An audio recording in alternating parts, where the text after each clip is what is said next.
തൊണ്ണൂറ്റൊമ്പതിലെ മഹാപ്രളയം. കേരള ചരിത്രത്തിലെ ഏറ്റവും വലിയ പ്രളയങ്ങളിലൊന്നായിരുന്നു തൊണ്ണൂറ്റൊമ്പതിലെ വെള്ളപ്പൊക്കം എന്നറിയപ്പെടുന്ന 1924 ജൂലൈ മാസത്തിലുണ്ടായ മഹാപ്രളയം. കൊല്ലവർഷം 1099 സംഭവിച്ചതിനാലാണ് 99 വെള്ളപ്പൊക്കം എന്ന പേരിൽ അറിയപ്പെടുന്നത്. അന്നത്തെ ആ പ്രളയം പ്രായം ചെന്ന പലരുടെയും ഓർമ്മകളിൽ ഇന്നും പെയ്തിറങ്ങാറുണ്ട്. പലർക്കും പറയാൻ നഷ്ടങ്ങളുടെ 100 കണക്കുകളുമുണ്ട്. പ്രളയത്തിന്റെ പ്രധാന കാരണം 3 ആഴ്ചയോളം തുടർച്ചയായി പെയ്ത അതിശക്തമായ മഴയായിരുന്നു. തിരുവിതാംകൂറിനെയും മലബാറിന്റെ ഏതാനും ഭാഗങ്ങളെയും ബാധിച്ച പ്രളയം ഏറ്റവും അധികം കടന്നാക്രമിച്ചത് ഇന്നത്തെ മധ്യ കേരളത്തിൽ തന്നെയായിരുന്നു. തൃശൂർ, എറണാകുളം, ആലപ്പുഴ, കോട്ടയം, ഇടുക്കി ജില്ലകളുടെ ഭൂരിഭാഗവും ദിവസങ്ങളോളം വെള്ളത്തിൽ മുങ്ങിക്കിടന്നു. ആയിരക്കണക്കിന് മനുഷ്യജീവൻ നഷ്ടമായ ആ പ്രളയത്തിൽ നിരവധി പക്ഷിമൃഗാദികളും കണക്കാക്കാൻ പറ്റാത്തിടത്തോളം കൃഷിയും നഷ്ടമായി. ഒട്ടനവധി പേർക്ക് വീടും സ്വത്തുവകകളും വളർത്തുമൃഗങ്ങളും നഷ്ടപ്പെട്ടു. വൻമരങ്ങളും കുടിലുകളും ചത്തമൃഗങ്ങളും മലവെള്ളത്തിൽ ഒഴുകി നടന്നു. ശ്രീമൂലം തിരുനാൾ മഹാരാജാവ് തിരുവിതാംകൂർ ഭരിക്കുന്ന അക്കാലത്ത് തിരുവനന്തപുരം നഗരത്തിന്റെ പല ഭാഗങ്ങളും വെള്ളത്തിനടിയിലായി. ചിലയിടങ്ങളിൽ തെങ്ങിൻ തലപ്പിനോളം വെള്ളമെത്തി എന്നാണ് പഴമക്കാർ പറയുന്നത്. അന്ന് വെള്ളമുയർന്ന അളവ് കേരളത്തിൽ പലയിടത്തും രേഖപ്പെടുത്തി വെച്ചത് ഇപ്പോഴും കാണാനുണ്ട്. ജൂലൈ 17 മഴയുടെ തുടക്കം. 3 ആഴ്ചയോളം ഇടമുറിയാതെ പെയ്ത മഴ തകർത്തത് നിരവധി സ്വപ്നങ്ങളെയായിരുന്നു. വെള്ളമിറങ്ങിപ്പോകാൻ പിന്നെയും ദിവസങ്ങളെടുത്തു.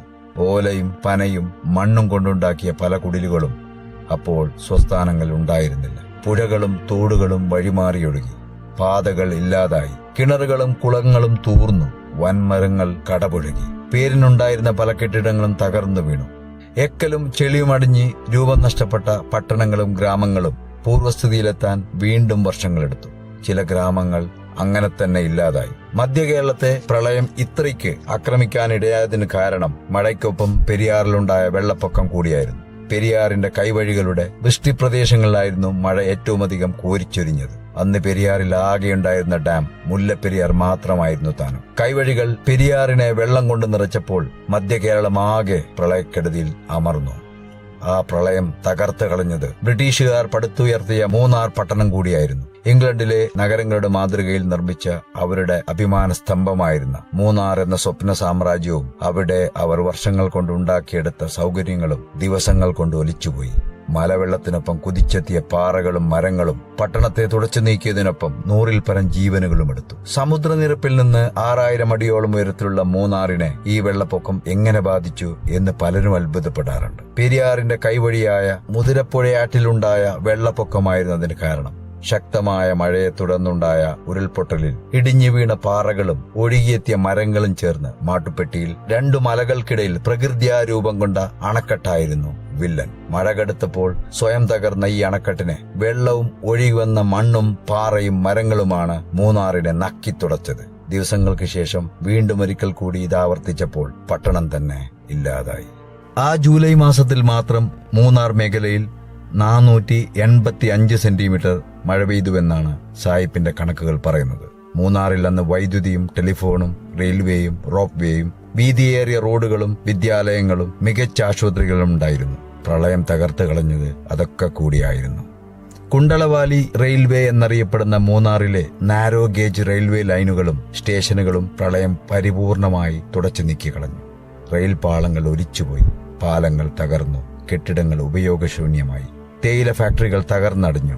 തേയില കൊണ്ടുപോകാനായി 1902 സ്ഥാപിച്ച റെയിൽപാത മൂന്നാറിൽ നിന്ന് മാട്ടുപ്പെട്ടി കുണ്ടള വഴി തമിഴ്നാടിന്റെ അതിർത്തിയായ ടോപ്പ് സ്റ്റേഷൻ വരെയായിരുന്നു.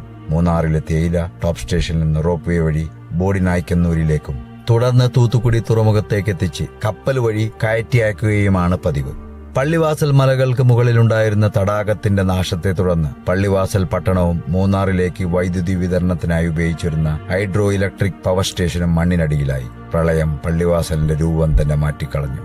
കുട്ടമ്പുഴ, പൂയംകുട്ടി, മണികണ്ഠൻചാൽ, പെരുമ്പൻകുത്ത്, മാങ്കുളം, കരിന്തിരിമല, 50-ാം മൈൽ, ലക്ഷ്മി വഴിയായിരുന്നു അന്ന് മൂന്നാറിനെയും ആലുവയെയും ബന്ധിപ്പിക്കുന്ന പാത കടന്നുപോയിരുന്നത്. മധുരയെയും മുസിരിസിനെയും തമ്മിൽ ബന്ധിപ്പിച്ചുകൊണ്ട് പശ്ചിമഘട്ടത്തിലൂടെ കടന്നുപോയിരുന്ന പുരാതന പാതയാണിത് എന്നും വിശ്വസിക്കപ്പെടുന്നു. മാങ്കുളത്തിനും മൂന്നാറിനുമിടയിലായി സ്ഥിതി ചെയ്യുന്ന കരിന്തിരി എന്ന വലിയ മല ഭീകരമായ ഒരു മണ്ണിടിച്ചിലിനെ തുടർന്ന് പൂർണ്ണമായി തന്നെ ഇല്ലാതായി. പഴയ ആലുവ മൂന്നാർ റോഡ് എന്ന് ഇപ്പോൾ അറിയപ്പെടുന്ന ഈ പാത കടന്നുപോയി പോയിരുന്നത് പെരിയാറിന്റെ കൈവഴിയായ കരിന്തിരിയാറിന്റെ കരയിൽ തല ഉയർത്തി നിന്നിരുന്ന ഈ മലയോരത്തു കൂടിയായിരുന്നു. മലയിടിച്ച ആ പാതയുടെ ഒരു ഭാഗത്തെ ഭൂപടത്തിൽ നിന്ന് തന്നെ തുടച്ചു നീക്കി.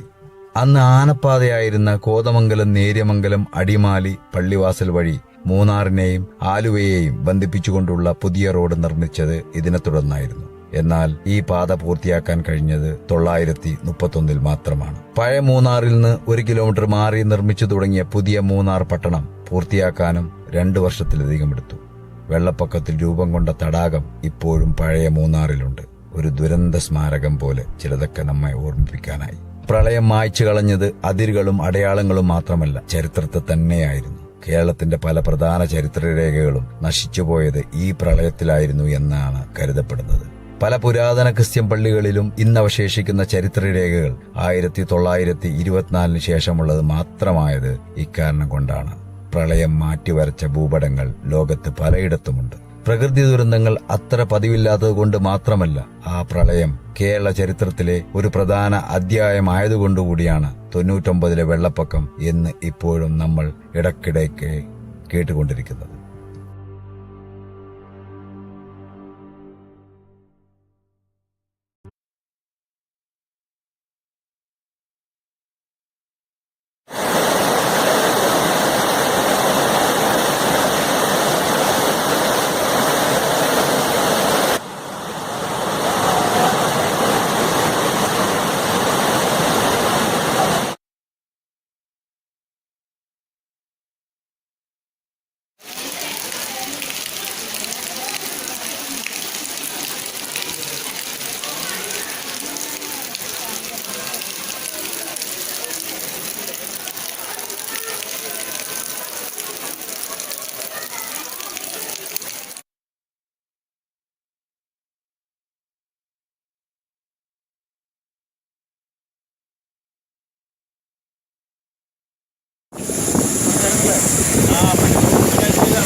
അവിടെ